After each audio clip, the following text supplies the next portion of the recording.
আজকের ভিডিওতে রায় ও মাটির ফসবিদ্যা 2025 সালের পঞ্চম শ্রেণীর পরিবেশ বিষয়ে প্রথম পর্যায়ের মূল্যায়নের যে বিভাগের প্রশ্নসূচি রয়েছে, অর্থাৎ হলদিয়া গভর্নমেন্ট স্পন্সর্ড বিবেকানন্দ বিদ্যা ভবন এইচএস বিদ্যালয়ের সমস্ত প্রশ্নের উত্তরগুলি করব। তার আগে তোমরা কেউ যদি আমার চ্যানেলে নতুন হয়ে থাকো তাহলে চ্যানেলটি অবশ্যই সাবস্ক্রাইব করে নেবে। প্রথমে একইটা আছে, প্রতিটি প্রশ্নের বিকল্প উত্তরগুলি মধ্য থেকে সঠিক উত্তরটি বেছে লেখো, যে কোনো চারটি। একের এক আছে, মানব শরীরে বিশুদ্ধ রক্ত পরিবহন করে, এটা ধমনী হবে। একের দুই আছে, ভিটামিন ডি তৈরিতে সাহায্য করে, এটা হবে ত্বক হবে। একের তিন আছে, হাড়ের জোড়কে কি বলে, এটা হবে অস্থিসন্ধি হবে। একের চার, কলেরা রোগের ভাইরাসের নাম হলো, এটা হবে ভিব্রিও কলেরি। একের পাঁচ, কোন উদ্ভিদের শ্বাসমূল দেখা যায়, এটা হবে ম্যানগ্রোভ উদ্ভিদে। এরপরে দুই দিকে আছে, নিচের উত্তরটি ঠিক হলে পাশে সত্য এবং ভুল হলে পাশে মিথ্যা লেখো, যে কোনো দুটি। দুই দিকে এক আছে, মানুষের চুলের গোড়ায় মেলানিন কমে গেলে চুল সাদা হয়, এটা সত্য হবে। এরপর দুই দিকে আছে, যে নদীতে সারা বছর জল থাকে তাকে নিত্যবহ নদী বলে, এটা সত্য হবে। দুই দিকে তিন আছে, 1 নভেম্বর শিক্ষক দিবস, এটা মিথ্যা হবে। এরপর 2-4 আছে, ভারতে প্রতীক্ষিত হলেন রাজা রামমোহন রায়, এটা সত্য হবে। 2-5, তৃষ্ণার্ত ফসল হলো ধান, এটা সত্য হবে। এরপরে 3 দিকে আছে, নিচের প্রশ্নগুলির একটি বাক্যে উত্তর দাও, যে কোনো চারটি। 3 থেকে 1 আছে, দুধে লেবুর রস দিয়ে ছানা কাটানো হলে তাকে কি বিক্রিয়া বলে, এটা হচ্ছে রাসায়নিক বিক্রিয়া বলে। 3 থেকে 2 আছে, একটি বাগিচা ফসলের নাম লেখো, একটি বাগিচা ফসলের নাম হলো চা। এরপর 3 থেকে 3 আছে, হলদি নদী কোন দুটি নদীর মিলিত প্রবাহ, এটা হবে কেলেঘাই ও কংসাবতী নদী দুটি মিলিত প্রবাহ হলো হলদি নদী। এরপরে 3 থেকে 4 আছে, পশ্চিমবঙ্গের সর্বোচ্চ সিংহের নাম কি, পশ্চিমবঙ্গের সর্বোচ্চ সিংহের নাম হলো সান্দাকফু। 3 থেকে 5 আছে, জাতির জনক কাকে বলা হয়, জাতির জনক বলা হয় মহাত্মা গান্ধীকে। 3 থেকে 6, বাঁশের কেল্লা কে তৈরি করেছিলেন, বাঁশের কেল্লা তৈরি করেছিলেন তিতুমির। এরপর 3 থেকে 7 আছে, পশ্চিমবঙ্গের রাজধানী কলকাতা কোন জেলায় অবস্থিত, পশ্চিমবঙ্গের রাজধানী এটা হচ্ছে কলকাতা জেলায় অবস্থিত।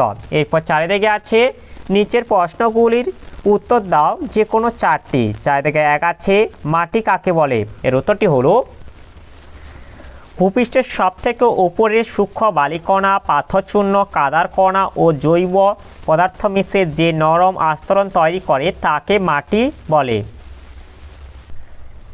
এরপরে 4 থেকে 2 আছে, দোআঁশ মাটির দুটি বৈশিষ্ট্য লেখো, এর উত্তরটি হলো দোআঁশ মাটির বৈশিষ্ট্যগুলি হলো, 1 হচ্ছে দোআঁশ মাটিতে বালি ও কাদার পরিমাণ প্রায় সমান থাকে। 2, এই মাটির কণাগুলি মাঝারি ধরনের। 3, দোআঁশ মাটির জল ধারণ ক্ষমতা মাঝারি প্রকৃতির। 4, এই মাটিতে জৈব পদার্থের পরিমাণ বেশি থাকে। 5, এই মাটিতে চাষবাস খুব ভালো হয়। তোমরা এগুলি থেকে যে কোনো দুটি পয়েন্ট লিখে দেবে। এরপরে 4 থেকে 3 আছে, বঙ্গভঙ্গ আন্দোলন কত সালে ঘটে এবং কেন ঘটেছিল, এর উত্তরটি হলো, তোমরা এখান থেকে উত্তরটা বলে দেবে যে ইংরেজ শাসনকালে বাংলাদেশ ও ভারত পরস্পর সংযুক্ত ছিল। সেই সময় অবিভক্ত সুবিস্তৃত বাংলাদেশ শাসন কার্য পরিচালনার অসুবিধা দেখা দেয়। এই জন্য 1905 খ্রিস্টাব্দের 7ই আগস্ট লর্ড কার্জন হিন্দু মুসলিমদের মধ্যে বিভেদ তৈরি করে বাংলা ভাগের নীতি ঘোষণা করেন। এরপরে 4 থেকে 4 আছে, ত্বকের দুটি কাজ উল্লেখ করো, এর উত্তরটি হলো ত্বক বা চামড়ার কাজ, যেটা 1 হচ্ছে, চামড়া বা ত্বক আমাদের দেহের বাইরের আবরণ, এ কারণে চামড়া আমাদের দেহকে বাহ্যিক আঘাত থেকে রক্ষা করে। 2, ত্বক সূর্যের আলোর অদৃশ্য ক্ষতিকারক অতিবেগুনি রশ্মির প্রকোপ থেকে আমাদের বাঁচায়। 3, চামড়ার নিচে থাকা মাংসপেশি, শিরা, ধমনী প্রভৃতিকে ত্বক বাইরের আঘাত থেকে বাঁচায়। ত্বক না থাকলে সামান্য আঘাতেই দেহ থেকে রক্ত পড়ত। 4, ত্বক রোগ জীবাণুকে দেহের ভেতরে প্রবেশে বাধা দেয়।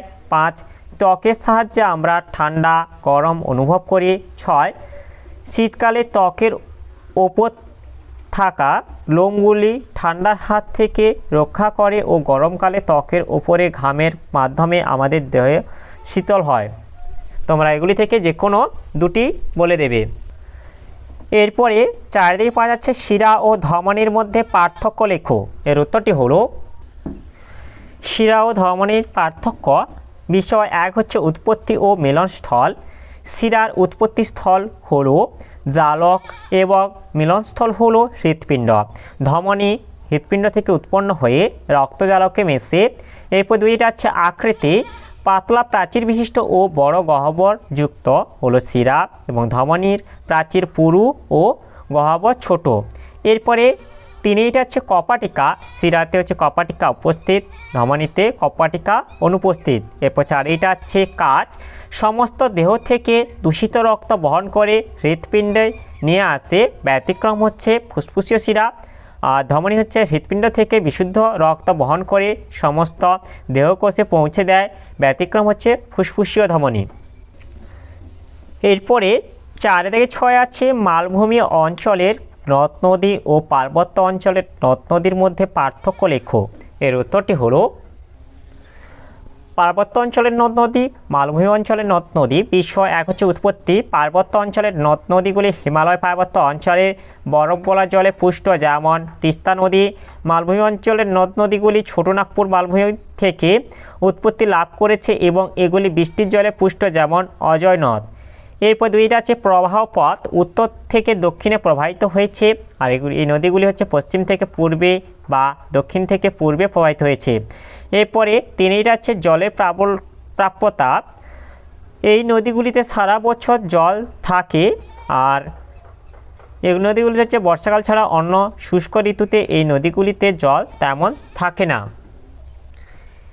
এরপরে 5 দাগে আছে বাম পক্ষের সঙ্গে ডান পক্ষ মেলাও। বাম পক্ষে আছে 5 দাগে 1 দীঘা অবস্থিত, এটা হবে পূর্ব মেদিনীপুর জেলায়। 5 দাগে 2 বিষ্ণুপুর অবস্থিত, এটা হবে বাঁকুড়া জেলায়।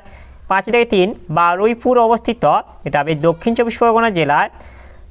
5 দাগে 4 আছে বোলপুর অবস্থিত, এটা হবে বীরভূম জেলায়। তাহলে আজকের ভিডিওতে আমরা পঞ্চম শ্রেণী পরিবেশ বিষয় যে 2 দাগে হলদিয়া গভর্নমেন্ট স্পন্সার্ড বিবেকানন্দ বিদ্যা ভবন এইচএস এই বিদ্যালয়ের সমস্ত প্রশ্নের উত্তরগুলি শেষ করলাম। আর তোমরা কেউ যদি আমার চ্যানেলে নতুন হয়ে থাকো তাহলে চ্যানেলটি অবশ্যই সাবস্ক্রাইব করে নেবে এবং ভিডিওটি ভালো লাগলে ভিডিওটিকে অবশ্যই লাইক, কমেন্ট ও শেয়ার করে দেবে।